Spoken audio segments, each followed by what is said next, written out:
juga ada Maisa yang akan bertugas untuk menjelaskan setiap langkah dan bahan yang akan digunakan. Dan juga ada Rohmah yang bertugas untuk memandu setiap langkah praktikum. Dan terakhir ada juga Nora yang akan menjelaskan hasil praktikum.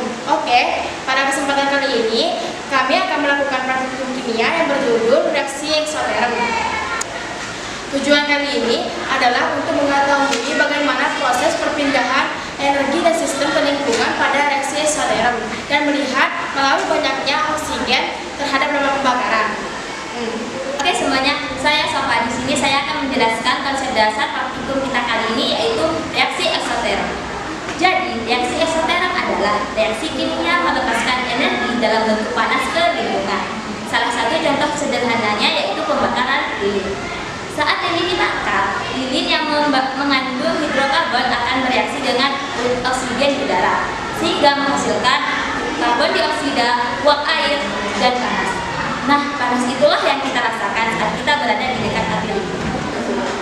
Saat gelas menutup lilin, udara di dalam gelas akan berkurang seiring pembakaran, sehingga api akan padam, dan udara di dalam gelas akan dingin dan tekanannya akan menurun, menyebabkan air dari luar terdorong naik ke dalam gelas.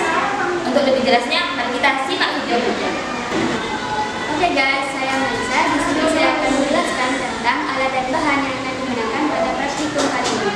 Untuk bahan yang akan digunakan yang pertama, siapkan lilin 3 buah dengan ukuran yang berbeda yang akan dibakar sebagai sumber bahan bakar. Yang kedua ada air teh yang menunjukkan untuk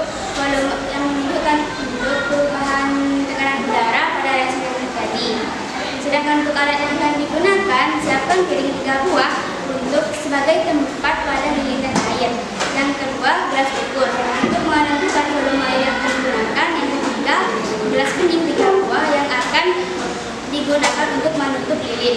Yang keempat, korek api atau pemantik untuk menyalakan lilin. Yang kelima, stopwatch untuk mengukur berapa lama lilin akan menyala. Yang keenam, penggaris atau mistar yang digunakan untuk mengukur tinggi air yang naik ke dalam gelas setelah api padam.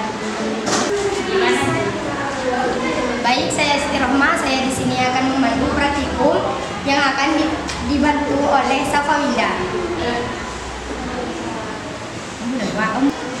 Langkah yang pertama, siapkan 3 buah piring dan letakkan masing-masing lilin di atas piring.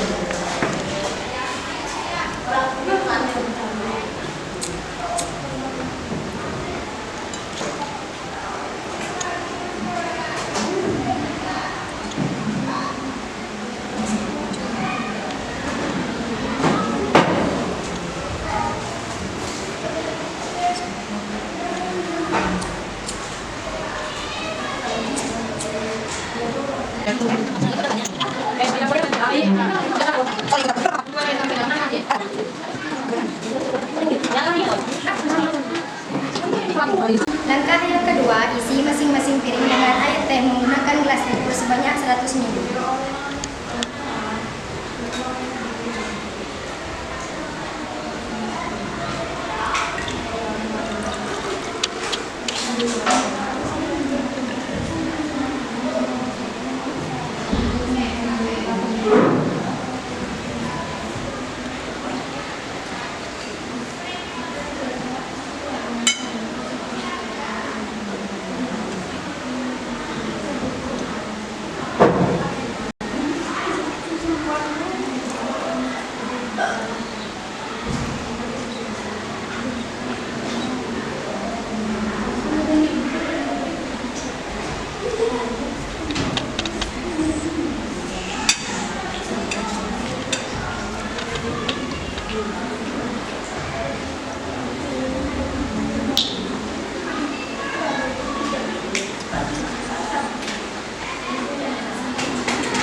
Langkah yang ketiga, nyalakan setiap lilin dengan korek api.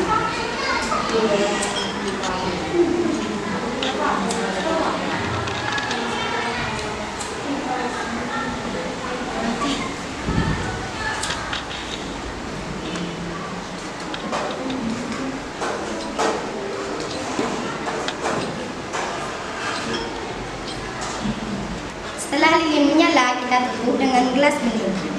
Karena kita kesusahan untuk menutupnya, kita butuh bantuan. Tutup lilin secara bersamaan dengan gelas bening dan menyalakan stopwatch.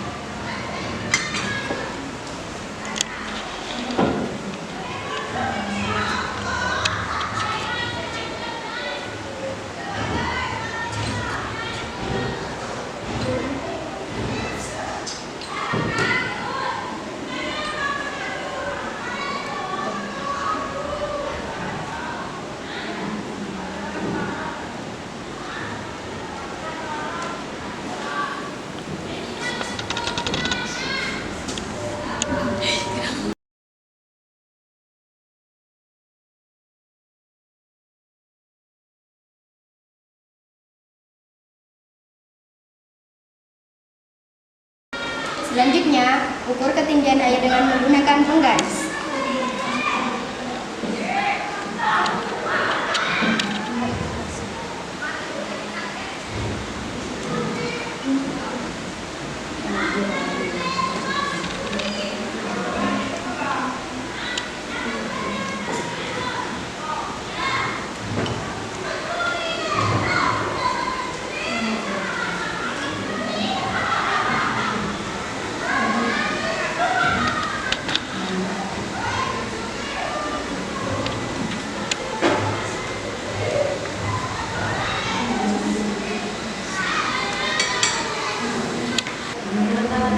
Dan saya Nora, di sini saya akan menjelaskan hasil praktikum kali ini.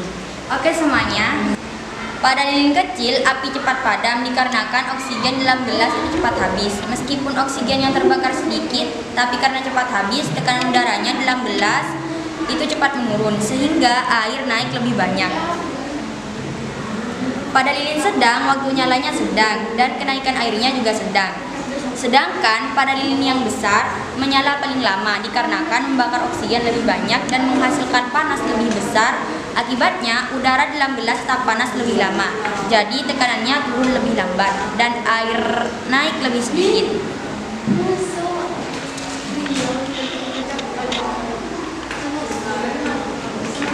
Reaksi yang terjadi termasuk reaksi eksoterm, yaitu reaksi yang melepaskan energi panas ke lingkungan.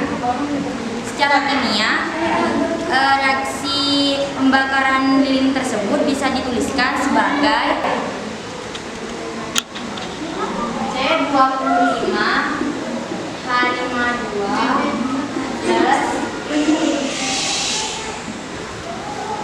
38O2 direaksikan menjadi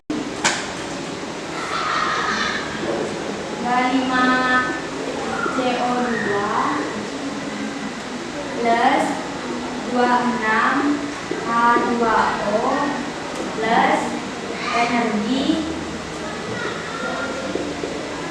panas. Dari hasil ini bisa dapat kita simpulkan